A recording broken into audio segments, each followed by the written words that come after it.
మాజీ ఎంపీ విజయసాయిరెడ్డి చేసిన ఒక ట్వీట్ చాలా ఇంట్రెస్టింగ్గా ఉంది.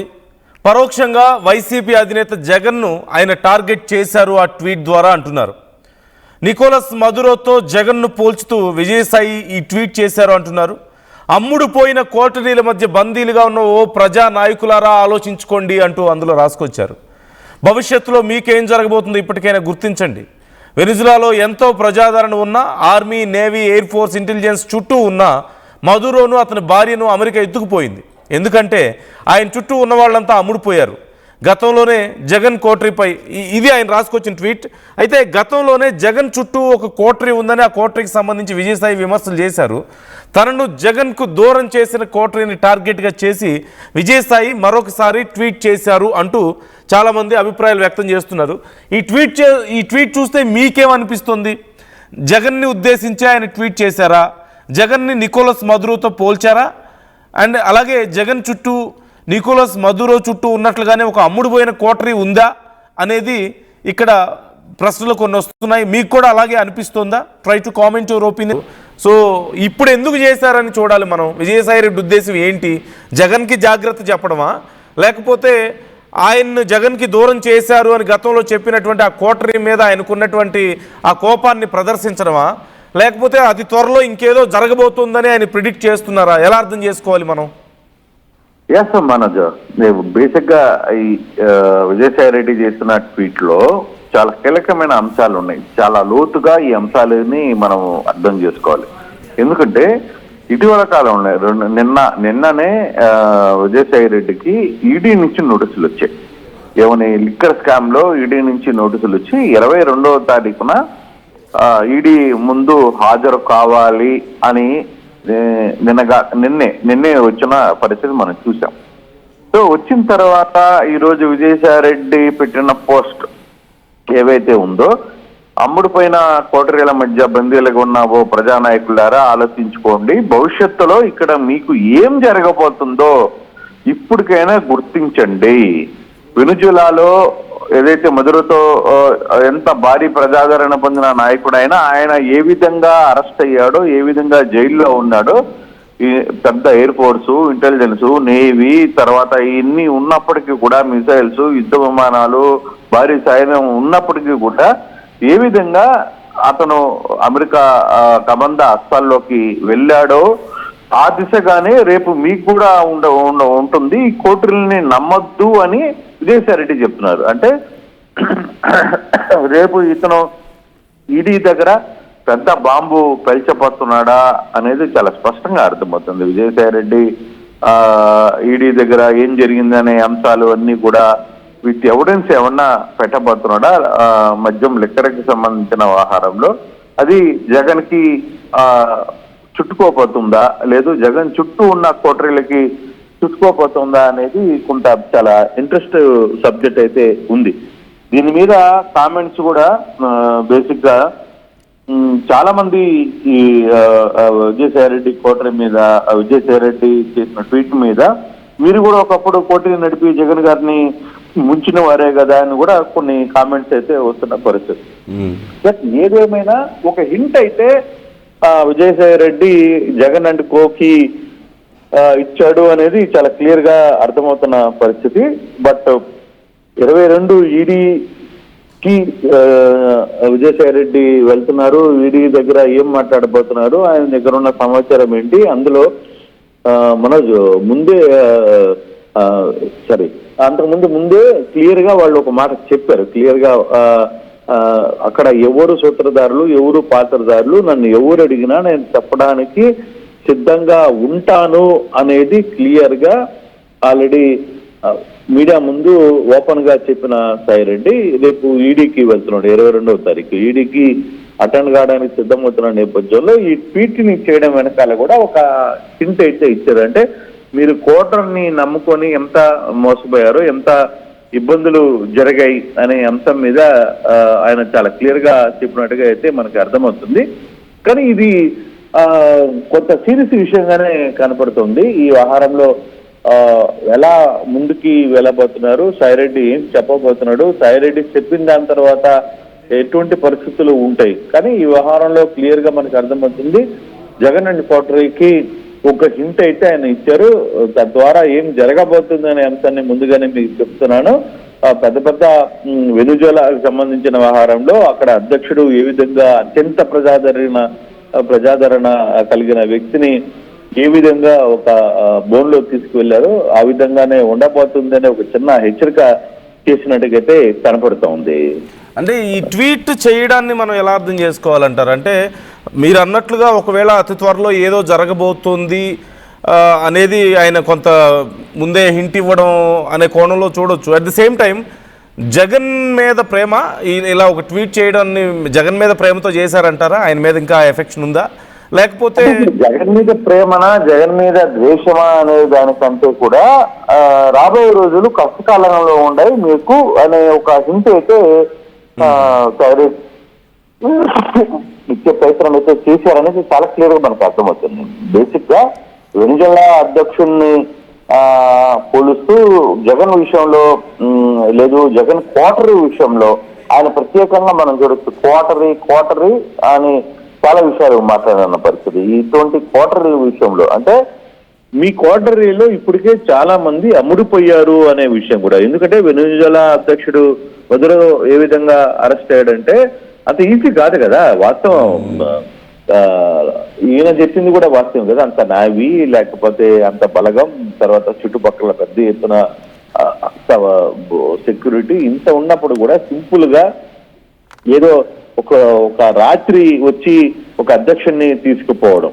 సో అంటే మీ క్వార్టరీ పూర్తిగా కూడా అమ్ముడుపోయింది అన్నది. ఈ రోజు కూడా వెనుజులా అధ్యక్షుడు లేదు అతని ఫ్యామిలీ అతని భార్యని అరెస్ట్ చేయడం వెనుక ప్రపంచం మొత్తం క్వార్టరీ అంతా కూడా అతని వెనకాల ఉన్న కోట అంతా కూడా అమ్ముడుపోయిందని ఏ విధంగా అనుకుంటున్నారో అలాగే జగన్ విషయంలో కూడా కొంత క్వార్టరీ అమ్ముడుపోయింది, మీ పక్కన ఉన్న క్వార్టరీ అమ్ముడుపోయింది, నువ్వు జాగ్రత్త అని చెప్పే ప్రయత్నం అయితే విజయసాయి రెడ్డి చెప్పారు. మీరు అన్నట్టుగా అది ప్రేమ అంటారా లేకపోతే కోపమా కాదు, ఆయన ఒక హింట్ ఇచ్చే ప్రయత్నం చేశారు. ఎందుకంటే ఇంతకాలంగా రాజశేఖర రెడ్డితో ఉన్నాము, నేను జగన్ దగ్గర కూడా పనిచేశాను, బట్ వెనకాల ఏం జరుగుతుంది అనే అంశాన్ని నువ్వు తెలుసుకోలేకపోతే ఏం తర్వాత జరగబోయే అంశం ఏంది అనేది ఇటువంటి పరిస్థితులు ఉంటాయి అనేది విజయసాయి రెడ్డి చాలా క్లియర్ గా జగన్ అండ్ కోకి హింట్ ఇచ్చిన పరిస్థితి కానీ స్పష్టంగా కనపడుతుంది.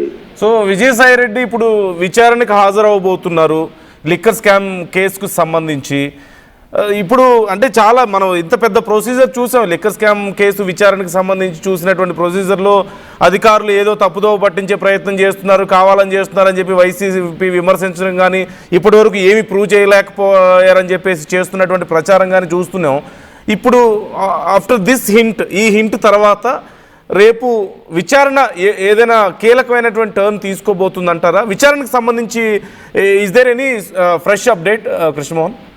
కాదు బేసిక్ గా ఇక్కడ ఉన్న విషయంలో రేపు ఈడీకి వెళ్తున్నాడు. మొన్నటి దాకా సిట్ ఆంధ్రప్రదేశ్ సిట్ మాత్రమే సాయిరెడ్డిని పిలిచింది. సాయిరెడ్డిని పిలిచిన తర్వాత సాయిరెడ్డి మీడియాతో మాట్లాడుతూ చాలా గట్టిగా చెప్పాడు, నాకున్న ఇన్ఫర్మేషన్ మొత్తాన్ని నేను చెప్పే ప్రయత్నం చేస్తాను, దాంట్లో నాకేమీ దాపరికం లేదు. రెండవది అసలు సూత్రధారులు ఎవరు ఏంటి మొత్తం కూడా నాకు తెలుసు, ఆ సూత్రధారులు ఎవరు ఏంటి అనేది కూడా నాకు సమాచారం ఉంది అని చెప్పి చాలా క్లియర్ గా చెప్పాడు ఆయన. సో ఆ యాంగిల్లోనే ఆయన ఇంకా మరో హింట్ అయిపోతున్నాడు. అందులో ఈడీ దగ్గరికి వెళ్తున్నాడు. మామూలుగా ఏదో సిట్టో లోకల్ పోలీస్ ఎంక్వైరీకో లేకపోతే దాని దగ్గర కాదు, ఈడీ దగ్గరికి వెళ్తున్నాడు. ఈడీ దగ్గర ఆయన చెప్పబోయే అంశాలు ఏ విధంగా ఉంటాయి, ఆ తర్వాత ఆయన ఇచ్చే తన దగ్గర ఉన్న సమాచారాన్ని ఏ విధంగా ఇవ్వబోతున్నారు అనేది కూడా చాలా సీరియస్ గా చూసుకోవాలి. పార్టీ ఏదో సాయిరెడ్డి వెళ్ళిపోయాడు కదా బయటికి, సాయిరెడ్డి వల్ల మనకి ఏం నష్టం ఉండదు అనే విషయాన్ని ఆలోచిస్తే కాదు. ఇప్పుడు బేసిక్ ఇప్పుడు జరగబోయే అంశాల్లో చాలా కీలకమైన పరిణామాలు ఉన్నాయి. సాయిరెడ్డికి రేపు బీజేపీ నుంచి ఒక ఆఫర్ ఉన్నట్టుగా కూడా కొంత సమాచారం ఉంది. రాజ్యసభ సభ్యుడిగా రేపు 4 రాజ్యసభ సభ్యులు ఆంధ్రప్రదేశ్ నుంచి ఖాళీ అవుతున్న నేపథ్యంలో ఈయన పేరు కూడా బయటకు వస్తున్న నేపథ్యంలో ఇటువంటి కామెంట్ పెట్టడం వెనకాల తనకు అవసరమైన రాజ్యసభ సభ్యత్వాన్ని కూడా ఆయన తీసుకునే ప్రయత్నం చేయొచ్చేమో కూడా తెలీదు. అంటే ఎన్ని కూడా ఊహాగానాలు. బట్ కానీ విజయసాయి రెడ్డి పెట్టిన పోస్ట్ మాత్రం కొంత మాజీ CM Jaganmohan Reddy and co batch కి మాత్రం కొంత గట్టి ఇంపాక్ట్ అనే చూపించబోతుందని చాలా స్పష్టంగా అర్థమవుతుంది. అంటే ఇక్కడ ఇంతకీ నికోలస్ మదురోతో కంపేర్ చేశారు కదా, నికోలస్ మదురోతో జగన్ ని కంపేర్ చేస్తున్నారు. ఆయన చుట్టూ ఉన్నటువంటి కోటరీని, అక్కడ మదురో చుట్టూ ఉన్నటువంటి కోటరీ, అమ్ముడు పోయినటువంటి కోటరీతో కంపేర్ చేస్తున్నారు. బట్ ఇక్కడ యుఎస్ ఎవరు కాబోతున్నారంటారు? అంటే ఈడీ లేదంటే ఈ లిక్కర్ కేసును విచారిస్తున్నటువంటి టీం కాబోతుందా, లేకపోతే బీజేపీయా, లేకపోతే టీడీపీ కాబోతుందా రాష్ట్రంలో? ఎవరు జగన్ మీద ఇప్పుడు ఎవరు జగన్ ని క్యాప్చర్ చేయబోతున్నారంటారు? యుఎస్ ప్లేస్ లో ఎవరిని మనం కంపేర్ చేయొచ్చు? కరెక్టే. రెండు విషయాలు దీంట్లో చాలా క్లియర్ గా ఉంటాయి. ఒకటి, ఆయన ఇచ్చిన హింటూ యుఎస్ రోడ్లు ఎవరు చేయబోతున్నారు, లేకపోతే వెనుజులా అధ్యక్షుడిగా జగన్మోహన్ రెడ్డిని పోల్చారు, తర్వాత ఫర్దర్ గా కోటరీని పోల్చిన పరిస్థితి ఉంది. ఇవన్నీ కూడా జరిగిన అంటే ఇప్పుడు దాకా సిట్టు వరకే పరిమితమైన ఈ మద్యం లిక్కర్ కేసు ఇప్పుడు ఈడీ దాకా ఎంటర్ అయిపోయింది. అంటే విజయసాయి రెడ్డి రూపంలో ఈడీ దాకా ఎంటర్ అయింది. 22 నోటీసులు 22వ తారీఖు అటెండ్ కావాలి.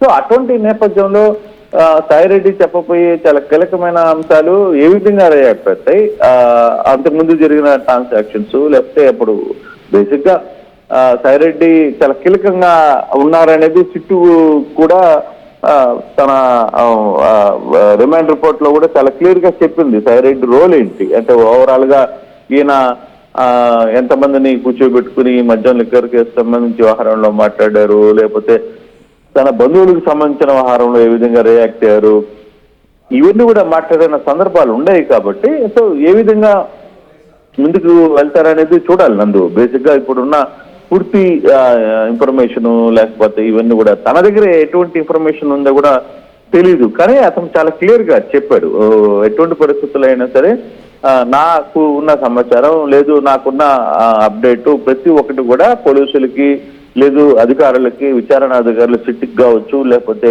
ఈడీకి కావచ్చు చెప్పడానికి సిద్ధం, దానికి ఏమీ ఆలోచన లేదు అనేది ముందుగానే ఆయన బహిరంగంగా ప్రకటించారు. కాబట్టి నందు సో ఇప్పుడు జరుగుతున్న ఈ వ్యవహారంలో కొంత హింట్ అయితే ఆయన ఇచ్చారు. అంటే రాబోయే రోజుల్లో బాబు నీ పరిస్థితి ఇటువంటిదే పరిస్థితి, వెనుజులా అధ్యక్షుడు మదురో పరిస్థితి ఏ విధంగా ఉందో నీ పరిస్థితి అలా ఉండబోతుందని ఒక డైరెక్ట్ గా ఒక హెచ్చరిక జారీ చేసిన పరిస్థితులాగానే మనం చూడాలి. అంటే మీరు ఇంతకుముందు చెప్పినట్లుగా ఇప్పుడు విజయసాయి రెడ్డి ఒకసారి నేను వ్యవసాయం చేసుకుంటానన్నారు, మరొకసారి ఏదో న్యూస్ ఛానల్ పెడతానని చెప్పి మాట్లాడారు, నేను కొత్త మీడియాను చూపించబోతున్నా అని చెప్పారు. బట్ చాలా రోజుల నుంచి మనం వింటున్నాం బీజేపీ నుంచి ఆఫర్ వచ్చిందని, ఆ డిస్కషన్స్ అవుతున్నాయని, ఇలాంటి డిస్కషన్ కూడా మనం చూస్తున్నాం. సో ఆయన రాజకీయ భవిష్యత్తుకు సంబంధించి మోస్ట్ పాసిబిలిటీ ఏంటి అంటే మనం ఎలా చూడొచ్చు అంటారు? బీజేపీయే అల్టిమేట్గా ఉన్న పాసిబిలిటీగా చూడొచ్చా? Is there any other option?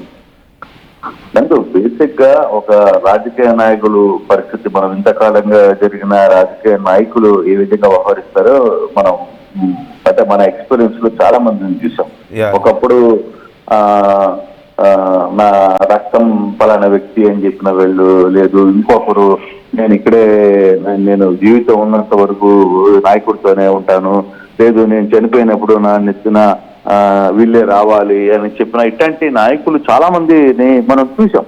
But అవసరాలు, వారి వ్యక్తిగత అవసరాలు, అక్కడ ఉన్న పరిస్థితులు, అక్కడ జరుగుతున్న ఇంపాక్ట్ లో చాలా పరిస్థితులు మారిపోయిన పరిస్థితులు కూడా మనం చూసాం. చాలా మంది తీవ్ర విమర్శలు చేసిన మంత్రులు కావచ్చు, లేకపోతే ఎమ్మెల్యేలు కావచ్చు, వీళ్ళందరూ కూడా తన అవసరాల కోసం ఆ పార్టీకి చేరిన పరిస్థితి చూసాం, పార్టీలు మారిన పరిస్థితులు చూసాం, తర్వాత వాళ్ళ సొంత అవసరాల కోసం వేరే పార్టీలకు వెళ్ళిన పరిస్థితులు చూసాం. అంటే ఇవన్నీ కూడా రాజకీయ అంటే ఒక స్వార్థం, వాళ్ళకున్న ఒక స్వార్థం, వాళ్ళకు పదవులు కావాలి, లేకపోతే తమను తాము రక్షించుకునే ప్రయత్నం చేయాలి, ఎక్కడైనా సరే మాకు ఇబ్బంది జరగకుండా చూసుకోవాలి. గతంలో ఒక పార్టీలో పెద్ద ఎత్తున స్కాములు చేసి ఇంకోటి చేసిన వ్యక్తులు కూడా ఈ రోజు వేరే పార్టీలకు జాయిన్ అయ్యి, అంటే ఈ రెండు రాష్ట్రాల్లో తెలంగాణ, ఆంధ్రప్రదేశ్ దీంట్లో కాదు, ఇక్కడే కాదు, మొత్తం భారతదేశంలోనే ఇప్పుడు చేసిన స్కాములు, పెద్ద పెద్ద స్కాములు చేసిన, బ్యాంకులు రాబరీ చేసిన, బ్యాంకులు ఇప్పటికీ కొన్ని వేల కోట్లు డబ్బులు కట్టాలని చెప్పిన వాళ్ళందరూ కూడా కొన్ని అధికార పార్టీలకు వెళ్ళిపోయే పరిస్థితులు మనం చూసాం. ఇప్పుడు మన కళ్ళ ముందే చాలా మంది పేర్లు మనం చెప్పుకోవాలి, కానీ ఇప్పుడు పేర్లు అప్రస్తుతం కానీ, బట్ ఇటువంటి వ్యక్తులు ఆహారంలో కొంత ఎవరి ఇష్యూస్ వాళ్ళకి ఉంటాయి, ఎవరు లెక్కలు వాళ్ళకి ఉంటాయి. బట్ ఏం జరగబోతుంది అని చూడాలి. దీని వెనకాల ప్రతి ఒక్క పార్టీకి ఒక రాజకీయ లెక్క ఉంటుంది, ప్రతి లెక్క ఉంటుంది. ఆ లెక్క ప్రకారమే ఇవన్నీ నడుస్తుంటే మొన్నటిదాకా గమ్మునున్న చాలా మంది ఈ రోజు బయటకు వచ్చి మాట్లాడేస్తారు. అప్పుడు జరిగిన పరిస్థితులకు మనం చూడాలి నందు. Right. Thank you Krishnamohan, thanks for the details. So మొత్తం మీద ఇక్కడ చాలా ప్రశ్నలు ఉన్నాయి. Very first and important question, ఈ ట్వీట్ ఉద్దేశం జగన్ ఉద్దేశించా కాదా? జగన్ ఆయన చుట్టూ ఉన్నటువంటి కోటర్ని